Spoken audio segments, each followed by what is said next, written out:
tokoh agama, tokoh masyarakat, bilkhusus keluarga besar almarhum yang kita peringati 7 harinya pada malam hari ini. Jamaah, Bapak Ibu, anak-anakku sekalian, semoga kita semua mendapat curahan rahmat dari Allah Subhanahu wa taala. Amin. Allahumma amin. Ulun minta izin dengan keluarga di sini tausiah. Di orang Banjar itu berceramah. Minta maaf nih ulun orang Banjar lah. Amun ada bahasa ulun nanti yang kada mengerti, ya salah sampean udah mengerti. Ada penerjemah. Ada penerjemah. Oke. Rasulullah Shallallahu Alaihi Wasallam bersabda,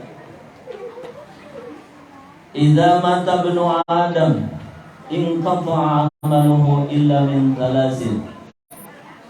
Rasulullah bersabda, apabila meninggal manusia, anak Adam, manusia, niscaya terputuslah amalnya.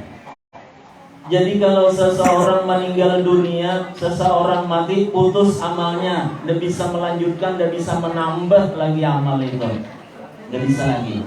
Jadi apa yang diamalkan selama hidupnya, itulah yang dibawanya. Illa min thalasin, kata Rasulullah, kecuali 3 macam ini, yang pahalanya, yang amalnya selalu mengalir kepada almarhum dan almarhumah. Nah, oleh karena itu, belajarlah kita berbuat kebaikan sebagaimana tuntunan Rasulullah yang 3 macam yang akan ulun sampaikan. Jadi biar ingat-ingat, mungkin sekitar 5 menit selesai ya kita. Habis itu bubar. Nah, belum lagi yang pertama. Nah, jadi ulun ulang, bila manusia meninggal, bila manusia mati, stop dah. Kadang awal menambah amal lagi, ibadah kadang awal lagi dah. Nah, kecuali 3 macam ya Rasulullah. Yang mana yang 3 macam ini akan mengalir pahalanya kepada yang meninggal tadi. Yang pertama kata baginda Rasul sallallahu alaihi wasallam, shadaqatin jariyatin. Shadaqah jariyah. Apa shadaqah jariyah? Ya, kita ketika ada pembangunan pondok pesantren, madrasah, TPA, nah kita niatkan kalau kita punya uang, punya harta, dengan niatan bagaimana? Nih, aku punya uang 1 juta, aku beramal jariah untuk pondok pesantren. Ucapannya seperti itu, amal jariah.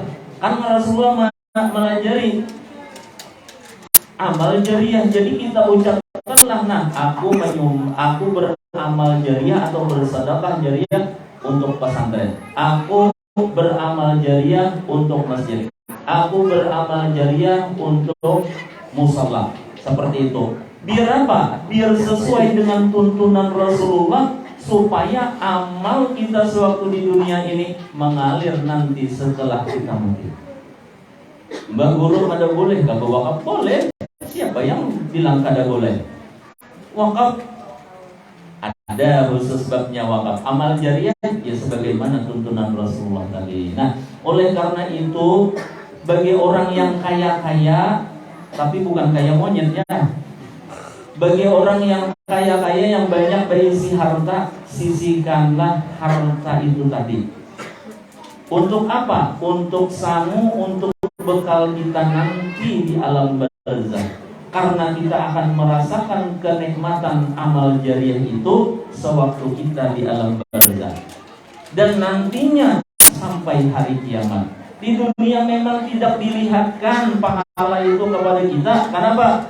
Karena dunia ini bukan tempat untuk balasan yang dibalas oleh Allah Ta'ala kebaikan kita. Karena dunia ini hina, kada pantas untuk menerima balasan dari Allah yang maha mulia.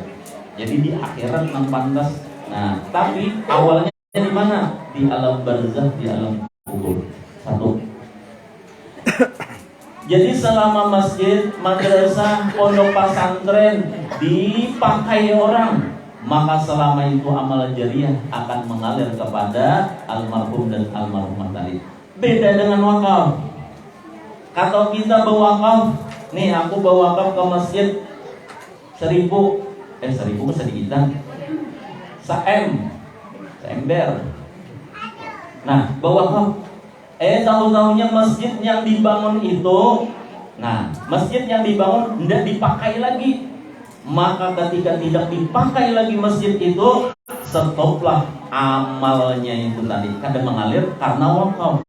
Lain amal jariah, kita nyumbang, kita bersedekah, kita beramal jariah untuk pondok pesantrennya hancur. Kita beramal jariah untuk masjidnya hancur. Kita beramal jariah untuk TPA-nya hancur, maka selalu amal jariah itu mengalir walaupun bangunannya itu tidak ada lagi. Jadi beda wakaf dengan amal jariah. Ya. Dan kalau kita berwakaf nih, misal sampean jadi orang kaya, beli ambal, beli sajadah, pian niatkan, nih aku niat wakaf untuk masjid sajadah tadi. Maka sampai hancur, bahasa kitanya tidak boleh dipindah-pindah, tetap di masjid. Nah itu bedanya. Kalau tidak dipakai lagi, ya selesai, stoplah sudah amal itu tadi. Nah jadi beda antara amal jariah dengan wakaf. Nah, amal wakaf itu kalau kita berwakaf ambal itu tidak bisa dipinjam orang, tidak bisa di masjid saja diamnya. Makanya wakaf itu berhenti, berdiam, kada boleh di mana-mana. Apalagi misalnya kita belikan tongkat misalnya untuk masjid wakaf, tongkat, maka tongkat itu tidak boleh dijual-jual, digantikan dengan duit misalnya, tidak boleh menurut kaul yang kuat. Seperti ini menurut kaul pendapat ulama yang kuat, tidak boleh diapa-apain, tidak boleh digerak-gerakin. Nah seperti itu. Sampai-sampai ulama mengatakan kalau kita beli tiang, tongkat masjid, wakaf untuk masjid, jangan diruncingin.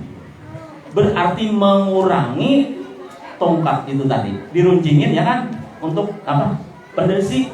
Berarti kalau dirincingin banyak sisa-sisanya dibuang atau dibakar, berarti mengurangi wakaf kurang. Tidak boleh.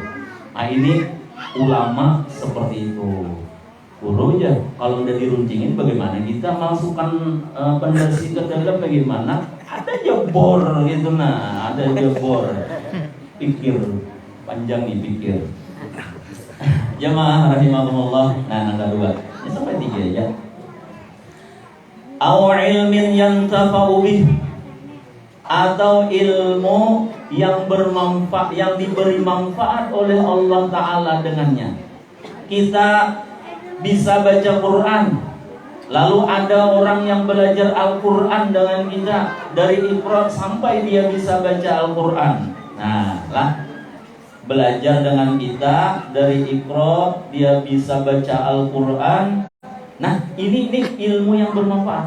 Setelah besar yang kita ajarin, dia ngajarkan lagi dengan anak-anaknya terus. Banyak masyarakat yang belajar dengan dia. Itu ilmu yang diambil manfaat namanya. Maka selama dia bisa, selama dia ngajar terus bersambung, maka selama itu maka yang ngajarin tadi meninggal, maka dia akan mendapatkan pahala walaupun dia sudah meninggal dunia. Inilah pahala yang selalu mengalir walaupun orangnya sudah meninggal. Apalagi jadi guru, apalagi ngajarin kitab, apalagi menyampaikan ilmu yang disampaikan diamalkan oleh orang terus, maka guru itu kaya dengan pahala itu tadi. Beliau akan menikmati apa buah daripada kebaikan beliau selama di dunia. Ketiga, terakhir. Yang terakhir adalah awaladin shalihin yad'ulah, atau seorang anak.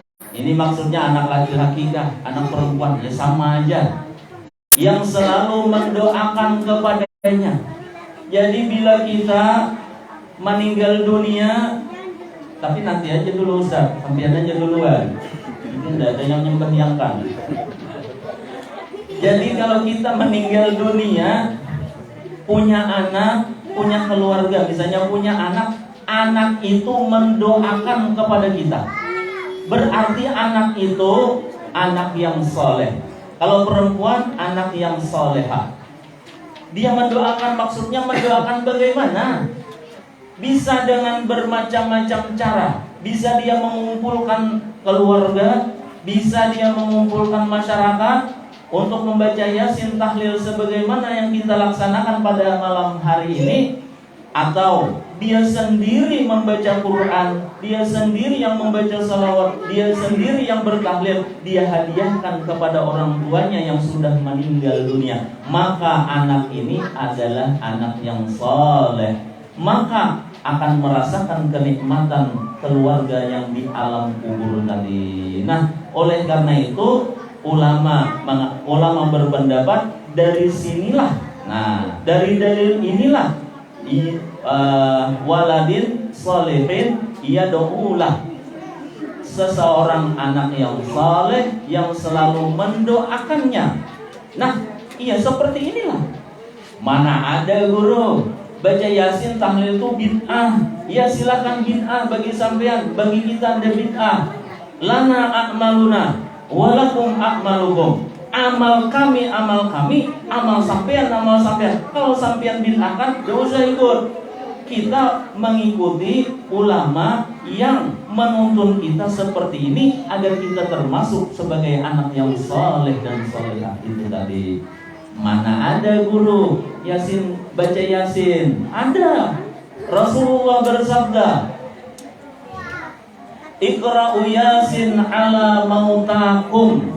Dan jelas dalam hadis disebutkan, bacakan surah Yasin atas orang yang sudah mati di antara kamu. Berarti apa? Rasulullah menyuruh kita untuk membaca Yasin yang pahalanya itu minta sampaikan kepada Allah, kepada almarhum almarhumah. Seperti itu Rasulullah yang nyuruh. Mana dalilnya guru?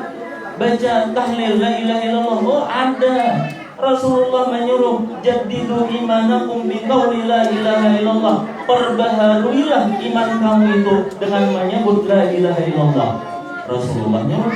Seandainya pahala la ilaha illallah ditimbang, nih la ilaha illallah ditimbang dengan langit dan bumi, dua neraca timbangan. Satu la ilaha illallah, satu langit dan bumi. Niscaya kata Rasulullah, lebih berat pahala la ilaha illallah ketimbang langit dan bumi. Wajar kita mengucapkan la ilaha illallah yang kita hadiahkan pahalanya kepada almarhum almarhumah, karena terlalu besar pahala yang diberikan Allah bagi orang yang mengucapkan la ilaha illallah. Wah, Yasin sudah, la ilaha illallah sudah. Biasanya apa lagi? Tasbih. Adakah guru dalilnya baca tasbih? Ada. Ketika baginda Rasul sallallahu alaihi wasallam Isra Mi'raj, naik ke langit.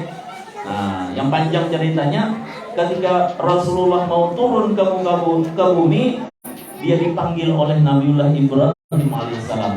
Wahai kekasih Allah Nabi Muhammad, aku ada titip, ada oleh-oleh, bawakan oleh-oleh ini untuk umatmu. Apa wahai Nabiullah Ibrahim? Aku berpesan kepada umatmu, bacalah tasbih subhanallah atau subhanallah wa bihamdih. Apa kebaikannya wahai Nabiullah Ibrahim? Siapa yang membaca satu kali tasbih, dia akan ditanamkan pohon di dalam surga. Satu kali membaca tasbih, Allah tanamkan pohon di dalam surga. Mustahil kalau kita banyak membaca tasbih, berarti kita banyak mempunyai kebun di dalam surga. Mustahil kita kadang masuk surga. Berarti orang membaca tasbih pahalanya surga. Wajar kita orang yang hidup itu menghadiahkan pahala tasbih untuk almarhum almarhumah, harapan almarhum almarhumah dimasukkan oleh Allah Ta'ala ke dalam surga. Apalagi buruk? Salawat. Ya, salawat kalau di dalam Yasin tahlil tadi ada salawat. Barang siapa membaca salawat kata Rasulullah 1 kali, Allah memberi rahmat 10. Barang siapa membaca salawat 10, Allah memberi rahmat 100. Barang siapa membaca salawat 100, Allah memberi rahmat 1000. Barang siapa membaca salawat 1000, Allah merdekakan dia daripada api neraka, dan dia tidak dimatikan oleh Allah Subhanahu wa taala kecuali dia melihat surga di mana tempatnya. Tuh, rahmat Allah taala itu yang diturunkan ke dunia cuma 1 dibagi seluruh alam, 1 aja. Ayo. Apalagi nanti di akhirat yang 99 itu, nanti di akhirat 1 rahmat aja cukup kita di dunia ini. Nah, salawat itu luar biasa, bahasa kita bisa membantu, bisa menolong kepada almarhum almarhumah yang kita hadiahi. Ada di zaman Rasulullah, seseorang itu meninggal dunia di dalam keadaan mukanya dirubah oleh Allah Ta'ala menjadi babi. Dirubah Allah Ta'ala mukanya menjadi babi. Kemudian yang anak ini nangis, ya Allah, kenapa bapakku mukanya seperti babi dan seluruh badannya yang pada akhirnya beransur-ansur menjadi seekor babi. Nah, menangislah dia. Kemudian datanglah di dalam kesedihannya, datanglah sesosok cahaya yang menghampirinya. Wahai pemuda, jangan bersedih. Aku datang ke sini ingin memberi syafaat bantuan kepada bapakmu.